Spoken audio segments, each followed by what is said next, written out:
Hey guys, I welcome you all in the next and last lecture of the our chapter Newton's laws of motion.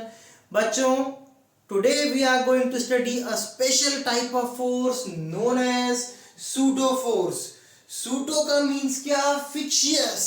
What is fiction? जो real में नहीं होता है बच्चों. तो आज जो हम पढ़ने वाले हैं फोर्स वो रियल में तो नहीं होती है बट वो फिक्शन में होती है. उसको लगाना जरूरी है कुछ केसेस में. आज हम पढ़ेंगे किन केसेस में इस फोर्स को लगाना कंपलसरी है और किस में इसकी जरूरत नहीं होती. बच्चों, जिन भी केसेस में इस फोर्स को लगाना कंपलसरी है, जरूरी है, अगर वहां पे ही सूडो फोर्स नहीं लगाएंगे उस केस में ऐसा लगेगा कि that we are not able to explain that phenomena. हम उसको एक्सप्लेन ही नहीं कर पा रहे हैं और ऐसा लगेगा like there is some magic, कुछ जादू हो रहा है या कुछ अदृश्य शक्तियां जो वहां पे ऐसा कुछ कर दे रही हैं which we are not able to explain normally.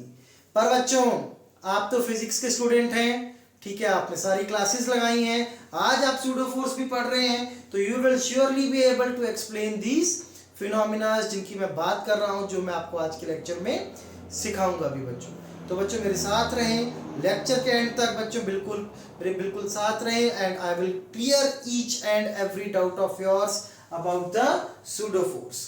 Pseudo force को शुरू करने से पहले बच्चों we are going to study about frame of reference. Frame of reference में पहले पढ़ रहे हैं हम about inertial frame of reference.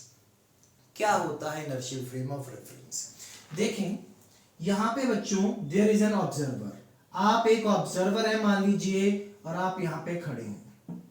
यहां पे एक कार है, ठीक है.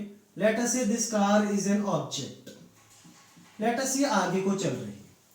तो इस ऑब्जर्वर ने इस ऑब्जेक्ट को देखा. ऑब्जर्वर कैसा है? रुका हुआ, रेस्ट पे. तो whenever an observer is at rest और वो ऑब्जेक्ट को देखता है, हम कहते हैं this observer is in inertial frame of reference. या एक केस और भी हो सकता है, देयर इज अनदर कार. एक कार बच्चों और है एंड दिस ऑब्जर्वर, आप इस कार में बैठे हुए हैं, ठीक है. तो who is this? This is an observer. ये आगे चल रहा है with a constant velocity. That means observer जिस फ्रेम में है, ऑब्जर्वर इस कार में, this car is called what? A frame. तो बच्चों ऑब्जर्वर जिस फ्रेम में है, if it is moving forward with constant velocity, तो हम क्या कहते हैं? ये ऑब्जर्वर किस में है? Inertial frame of reference. That means the frame of reference attached with observer at rest और मूविंग विद यूनिफॉर्म वेलोसिटी. अगर ऑब्जर्वर रुका हुआ है या यूनिफॉर्म वेलोसिटी से चल रहा है and this observer is watching the object, तो ये ऑब्जर्वर किस में है बच्चों? इनर्शियल फ्रेम ऑफ रेफरेंस में. मान लीजिए अब ये ऑब्जर्वर इस कार में बैठ गया, ऑब्जर्वर इधर आ गया and this frame is accelerating. ये फ्रेम जिसमें ऑब्जर्वर बैठ के ऑब्जेक्ट को देख रहा है, तो ये फ्रेम क्या कर रहा है? एक्सेलरेट. तो we see that this observer is in non inertial frame. तो बच्चों the frame of reference attached with observer who is in accelerating frame. अगर ऑब्जर्वर एक्सेलरेटिंग फ्रेम में है तो वो किस में है? नॉन इनर्शियल फ्रेम में. समझे बच्चों बात? अब इसमें इंपॉर्टेंट क्या है, जरूरत क्या है फ्रेम की? इंपॉर्टेंट यहां पे है, नोट देखें, Newton's laws of motion they are valid only in the inertial frame. अगर ऑब्जर्वर रुका हुआ है या कांस्टेंट वेलोसिटी से चल रहा है, that means he is in inertial frame, तभी न्यूटन्स लॉज ऑफ मोशन लगाए जाएंगे, अदरवाइज हम उनको नहीं लगा सकते. To apply Newton's law in non inertial frame, अगर इसने न्यूटन लॉ लगाना है जो ऑब्जर्वर किस में है? नॉन इनर्शियल फ्रेम में, तो इसको क्या करना होगा? he has to apply a special force called pseudo force. क्या लगाना होगा बच्चों? Pseudo force. जरूरत क्या है इसकी, मैं आपको एक प्रैक्टिकल एग्जांपल से समझाता हूं बच्चों इसके बाद। तो बच्चों अब एक प्रैक्टिकल एग्जांपल से समझने की कोशिश करते हैं कि ये सूडो फोर्स क्या है। देखें, लेट अस से this is a lift which is accelerating upwards. Lift में एक वेइंग मशीन है, वेइंग मशीन पे एक मैन खड़ा है।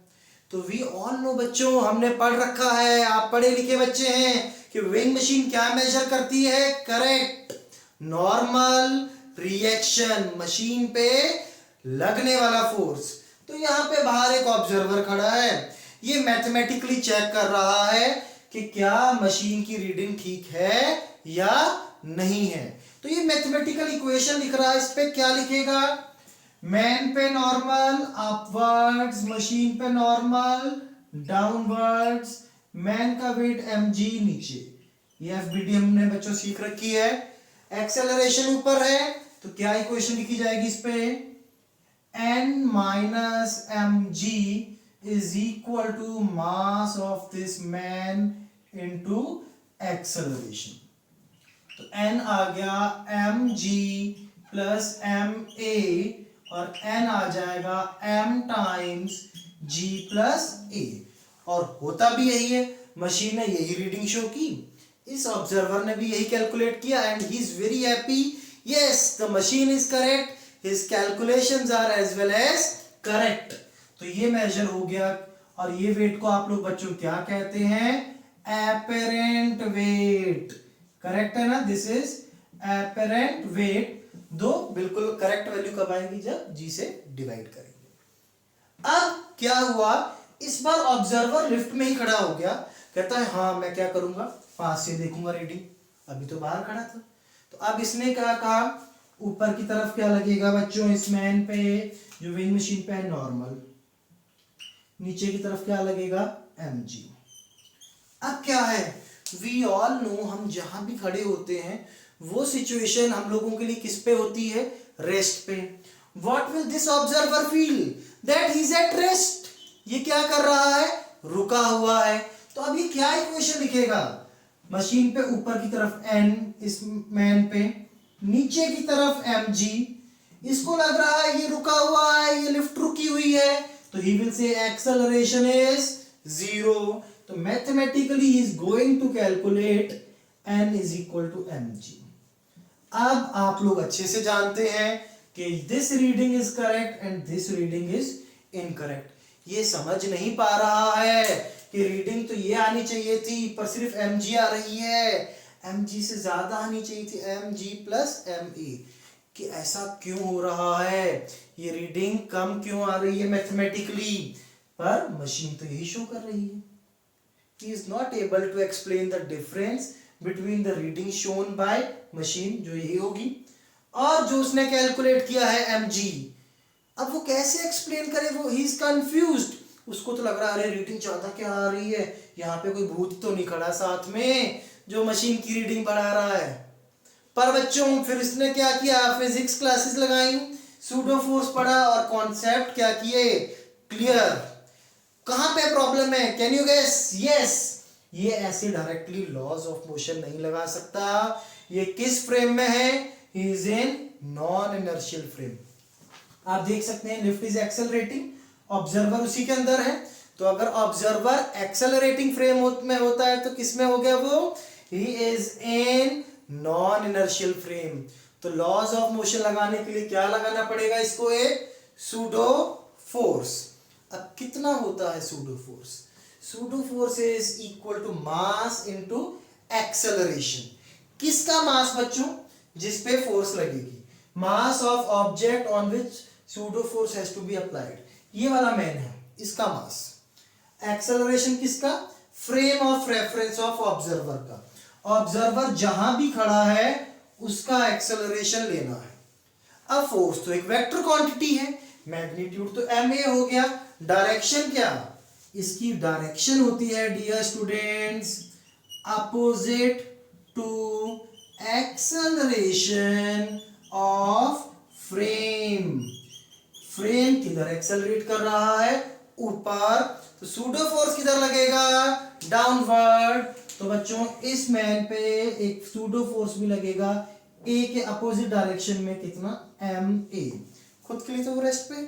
तो नेट एक्सेलरेशन 0 मानते हुए क्या इक्वेशन लिखेगा, एन ऊपर एम जी नीचे एम ए नीचे is equal to 0, N is equal to M times G plus A. अब इसकी मैथमेटिकल कैलकुलेशन रियल रीडिंग के साथ मैच कर गई है। तो आप देख सकते हैं बच्चों, pseudo force is very important, otherwise real life में आपको कंफ्यूजन हो सकती हैं बच्चों। आई होप बात क्लियर है। कुछ न्यूमेरिकल प्रॉब्लम्स देखते हैं। तो बच्चों देखते हैं numerical problem based on pseudo force. क्या कहता है क्वेश्चन में, there is a truck initially at rest. इस पे ब्लॉक रखा हुआ है। Now truck accelerates suddenly with an acceleration of 2 metre per second square. After how much time ये ब्लॉक नीचे गिर जाएगा। सरफेस स्मूथ है, होगा क्या, ट्रक आगे चले जाएगा तो ब्लॉक वहीं का वहीं रहेगा और वो क्या होगा, नीचे गिर जाएगा। इसको करना कैसे है सूडो फोर्स के साथ, ऑब्जर्वर को आप यहां रख दीजिए। तो बच्चों अगर ऑब्जर्वर यहां रख दिया, ये एक्सेलरेटिंग फ्रेम में है, तो ऑब्जर्वर खुद के लिए रेस्ट में है। लॉज ऑफ मोशन लगाने के लिए इसको सूडो फोर्स लगाना होगा इस ब्लॉक पे। तो ये क्या कहेगा, एक्सेलरेशन आगे है तो इस ब्लॉक पे सूडो फोर्स पीछे लगेगा, कितना, एम ए। तो force pseudo is equal to M A. Block का मास 4 kg बच्चों, और फ्रेम की एक्सेलरेशन 2। मास किसका, ऑब्जेक्ट का, एक्सेलरेशन फ्रेम का, कितना आ गया ये, 8 न्यूटन। तो एक्सेलरेशन ब्लॉक का कितना आ जाएगा, फोर्स बाय मास। फोर्स कितना लग रहा है, 8 न्यूटन। ब्लॉक का mass 4 kg, this comes out to be 2 metre per second square. तो इसको क्या लगेगा, block 2 metre per second square से पीछे जा रहा है। कितने टाइम में गिरेगा, S is equal to u t plus half a t square, second equation of motion. कितना चलना है, 16 metre. u that is initial velocity 0 थी।